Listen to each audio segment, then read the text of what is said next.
Hello guys, welcome to Grace world. Christmas ഡേയിലുള്ള അമ്പുവിൻ്റെ വക കേക്ക് കട്ടിംഗ് ആട്ടോ ഇവിടെ നടന്നുകൊണ്ടിരിക്കുന്നത്. അങ്ങനെ കേക്ക് കട്ടിംഗ് ഒക്കെ കഴിഞ്ഞ് എന്ത് വേണം ഇന്നത്തെ സ്പെഷ്യൽ എന്ന് ആലോചിച്ചപ്പോൾ ഞങ്ങൾ ഒരു ബീഫ് ബിരിയാണി വെക്കാമെന്ന് തീരുമാനിച്ചു.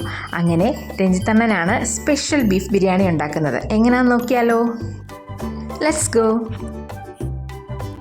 ബിരിയാണി വെക്കാനായിട്ട് നമ്മൾ ആദ്യം കുറച്ച് ആവശ്യത്തിന് സവാള, അതുപോലെ തന്നെ കുറച്ച് ചെറിയുള്ളി എല്ലാം തൊലിയൊക്കെ കളഞ്ഞ് വെള്ളത്തിനകത്തിട്ടു. അത് കഴിഞ്ഞിട്ട് മഞ്ഞൾവെള്ളത്തിലേക്ക് കുറച്ച് മഞ്ഞൾപ്പൊടി കലക്കിയ വെള്ളത്തിൻ്റെ അകത്തേക്ക് 3 തക്കാളി, അതുപോലെ തന്നെ കുറച്ച് ബീൻസ്, ക്യാരറ്റ് ഇവയെല്ലാം കൂടെ ക്ലീൻ ചെയ്ത് ഇട്ടു. നമ്മൾ സാധാരണ അങ്ങനെ ചെയ്യാറുള്ളതാണ്. അതിനുശേഷം കുറച്ച് ചെറിയുള്ളിയും അതുപോലെ തന്നെ ഇഞ്ചി, വെളുത്തുള്ളി ഇതെല്ലാം കൂടെ എടുത്ത് കുറച്ച് കുരുമുളകും ഉപ്പും കൂടെ ചേർത്ത് ഒന്ന് ചതച്ചെടുക്കണം. അത് എന്നിട്ട് ഒന്ന് മാറ്റി വയ്ക്കുക. അത് കഴിഞ്ഞിട്ട് നമ്മൾ ഈ ക്ലീൻ ചെയ്ത് വെച്ചിരിക്കുന്ന ബീഫിൻ്റെ അകത്ത് കുറച്ച് മഞ്ഞൾപ്പൊടി, ഉപ്പ്, ലേശം പച്ച വെളിച്ചെണ്ണ, അത് കഴിഞ്ഞിട്ട് നമ്മൾ ചതച്ച് വെച്ചിരിക്കുന്ന കൊച്ചുള്ളിയും ഇഞ്ചിയും വെളുത്തുള്ളിയും കുരുമുളകും എല്ലാം കൂടെ ഉള്ള ആ ഒരു ചതച്ച് വെച്ചിരിക്കുന്ന സാധനമില്ലേ, അതിലേക്ക് ഇടുക. അതിൻ്റെ കൂടെ കുറച്ച് കറിവേപ്പിലയും കൂടെ ഇട്ട് നന്നായിട്ട് തിരുമുക. ഓക്കെ, അതെല്ലാം യോജിക്കുന്ന പോലെ ഫുൾ ആ ബീഫുമായിട്ട് യോജിച്ച് ചേരുന്നത് പോലെ നന്നായിട്ട് തിരുമ്മി അതിനെ ഒന്ന് മാറ്റി വയ്ക്കുക. നമ്മളിവിടെ അരി സോക്ക് ചെയ്ത് വെച്ചിട്ടുണ്ടായിരുന്നു പച്ചവെള്ളത്തിൻ്റെ അകത്ത്. അതവിടെ ഇരിക്കട്ടെ. കുറച്ച് നേരം കൂടെ അതൊരു 1/4 മണിക്കൂറോളം ഒന്ന് സോക്ക് ചെയ്ത് വെക്കണം കേട്ടോ. അതിനുശേഷം ബിരിയാണിയിലേക്ക് ആവശ്യമായിട്ടുള്ള ബീൻസ്, ക്യാരറ്റ്, അതുപോലെ തന്നെ ഉള്ളി എന്നിവയെല്ലാം നമ്മൾ നന്നായിട്ട് അരിഞ്ഞെടുക്കുക. നമ്മളിവിടെ ഒരു 3 തക്കാളി ആട്ടോ എടുത്തിരിക്കുന്നത്. ആ തക്കാളി നന്നായിട്ടൊന്ന് പേസ്റ്റായിട്ട് അരച്ചെടുക്കുക. ഓക്കെ, അതിനുശേഷം കുക്കർ എടുത്തിട്ട് പുരട്ടി വെച്ചിരിക്കുന്ന ബീഫെല്ലാം അതിലേക്ക് ഇടുക. അത് കഴിഞ്ഞ് പേസ്റ്റാക്കി വെച്ചിരിക്കുന്ന തക്കാളി അതിലേക്ക് ഒഴിക്കുക. അത് കഴിഞ്ഞ് ആവശ്യത്തിന് മസാലപ്പൊടി അതിലേക്ക് ചേർക്കുക. മസാലപ്പൊടിയുടെ ചേർത്ത് കഴിഞ്ഞ് നന്നായിട്ടൊന്ന് കറക്കുക. അതെല്ലാം ഒന്ന് യോജിക്കാൻ വേണ്ടിയിട്ടാണ്.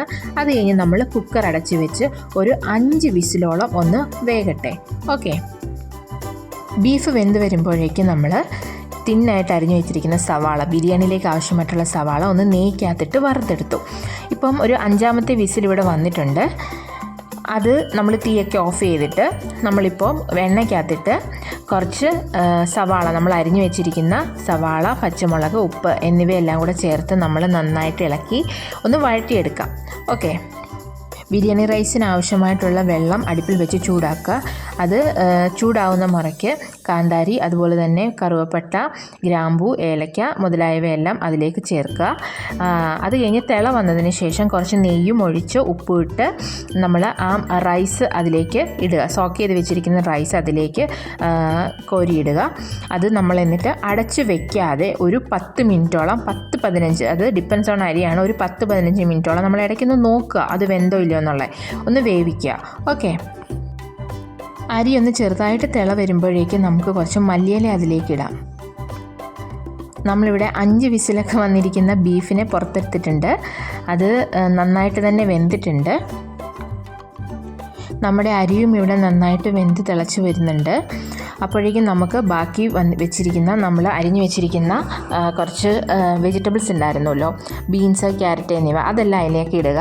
അത് കഴിഞ്ഞ് മറ്റൊരടുപ്പിൽ ചെറുതായിട്ടൊന്ന് തീ കത്തിച്ചിട്ട്, ചെറിയ സിമ്മിൽ തന്നെ തീ കത്തിച്ചിട്ട് ബീഫിലേക്ക് നമ്മൾ വഴറ്റി വെച്ചിരിക്കുന്ന സവാളയും പച്ചമുളകും എല്ലാം കൂടെ ചേർക്കുക. അതിനുശേഷം വെന്ത് വന്നിരിക്കുന്ന അരി കോരുതവിയിൽ കോരി നമ്മൾ ഈ കുക്കറിലേക്ക് മാറ്റുകയാണ്. ബീഫിൻ്റെ കൂടെ തന്നെ യോജിപ്പിക്കുകയാണ്. ഇപ്പോൾ ബീഫും അരിയും എല്ലാം ഒരുമിച്ചായിരിക്കുകയാണ്. അതിലേക്ക് നമ്മൾ അതിൻ്റെ മുകളിലായിട്ട് കുറച്ച് മല്ലിയില ഇടാം. അത് കഴിഞ്ഞ് ഒരു അരമുറി നാരങ്ങയുടെ നീര് ഒന്ന് പിഴിഞ്ഞൊഴിക്കുക. കുറച്ച് മാത്രം മതി, അത് ജസ്റ്റ് ഒന്ന് പിഴിഞ്ഞൊഴിക്കാം.